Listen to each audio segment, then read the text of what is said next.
les familles, ceux qui deviennent les sorciers qui veulent tuer les autres, c'est ceux qui stagnent. J'ai déjà dit ça ici plusieurs fois. Et je vous ai dit que quand vous êtes intelligent, vous avez l'intelligence spirituelle. Ne laissez jamais vos frères en arrière quand Dieu vous élève. Quand tu élèves tes frères, quand Dieu t'élève, tu protèges tes enfants. Et c'est pour ça que les Africains, les gens s'élèvent. Et quand ils meurent, il s'est élevé seul. Dès qu'il part, tous ses frères bagarrent sur ce qu'il a laissé.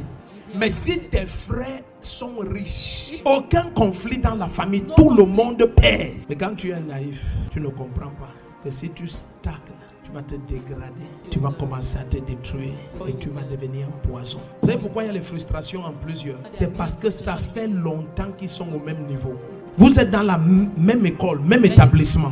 Et celui qui a 14 ans comme toi, il est en seconde. Et toi, tu as 14 ans. Tu es au cours moyen 2. Son jumeau est en seconde. Il est au cours moyen 2. Si Dieu ne l'aide pas, la frustration va le tuer. On risque de se retrouver avec son frère jumeau qui est en train de travailler. Et lui, il est en seconde. Et il n'a pas encore le BEPC. Si son frère jumeau là a la sagesse de Dieu, quand il est en seconde et son jumeau est au cours moyen 2, il faut qu'il rentre. Il tient sa main et il passe le CEP.